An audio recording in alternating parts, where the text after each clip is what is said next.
ശ്രീ മോഹൻ വർഗീസ്. ശക്തമായ മുന്നറിയിപ്പാണ് പാകിസ്ഥാന് പ്രതിരോധ മന്ത്രി രാജ്നാഥ് സിംഗ് നൽകിയിരിക്കുന്നത്. അത് കറാച്ചിയിലേക്കുള്ള വഴി ഓർമ്മിപ്പിച്ചുകൊണ്ടാണ്. ഏതെങ്കിലും തരത്തിൽ നീക്കം നടത്തിയാൽ പാകിസ്ഥാന്റെ ചരിത്രവും ഭൂമിശാസ്ത്രവും മാറുമെന്ന മുന്നറിയിപ്പാണ്. അത് ഇന്ത്യ എല്ലാ തയ്യാറെടുപ്പുകളും എടുത്തു കഴിഞ്ഞു എന്നതിന്റെ സൂചനയാണ്. ഇന്ത്യ രണ്ടും കൽപ്പിച്ചാണ് നീങ്ങുന്നത്. കാരണം ഓപ്പറേഷൻ സിന്ധൂർ തുടരുകയാണ്.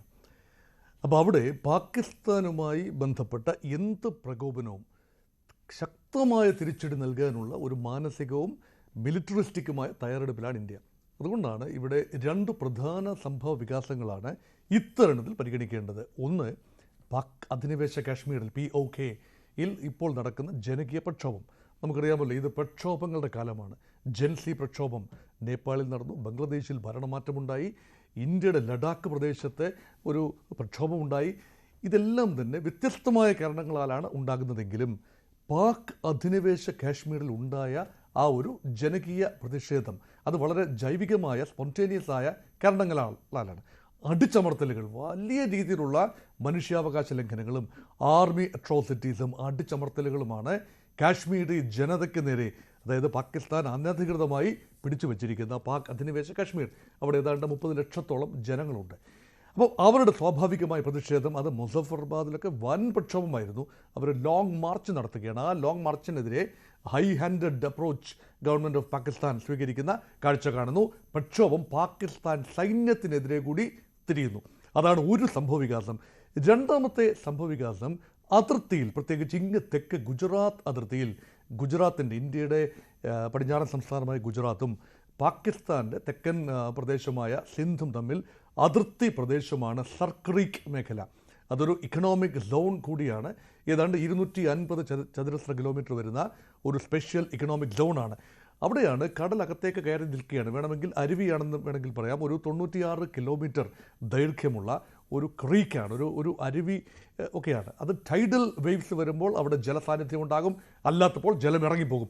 ആ പ്രദേശത്ത് വലിയ രീതിയിലുള്ള പാകിസ്ഥാൻ സൈനിക നീക്കങ്ങളും ചെക്ക് പോസ്റ്റുകളും മറ്റ് വിന്യാസങ്ങളുമുണ്ട്. അതുകൊണ്ടാണ് ഇന്ന് നമ്മുടെ Indian defence minister Rajnath Singh ശക്തമായ താക്കീത് നൽകിയത്. അദ്ദേഹം ഓർമ്മിപ്പിക്കുന്നത് 1965 യുദ്ധത്തിൽ പാകിസ്ഥാൻ്റെ കറാച്ചി ഇന്ത്യൻ സൈന്യം, കറാച്ചിയുടെ ഗേറ്റ് വരെ ഇന്ത്യൻ സൈന്യമെത്തി, വേണമെങ്കിൽ പൂർണ്ണമായി പിടിച്ചടക്കാവുന്ന രീതിയിലായിരുന്നു. കേവലം 200 കിലോമീറ്റർ മാത്രമാണ് സർക്രീക്കിൽ നിന്നും കറാച്ചിക്കുള്ളത്. കറാച്ചിയിലേക്കുള്ള വഴി സർക്രീക്കിലൂടെയാകും. അതുകൊണ്ടാണ് ചരിത്രവും ഭൂമിശാസ്ത്രവും മാറ്റിമറിക്കാൻ ഞങ്ങളെ പ്രേരിപ്പിക്കരുത്, നിങ്ങൾ പ്രകോപനം നിർത്തണമെന്ന് പറയുന്നത്. അതുകൊണ്ട് ശക്തമായ താക്കീതാണ് ഇന്ത്യ നൽകുന്നത്. അതോടൊപ്പം ചേർത്ത് വായിക്കേണ്ട മറ്റൊരു കാര്യം കൂടിയുണ്ട്.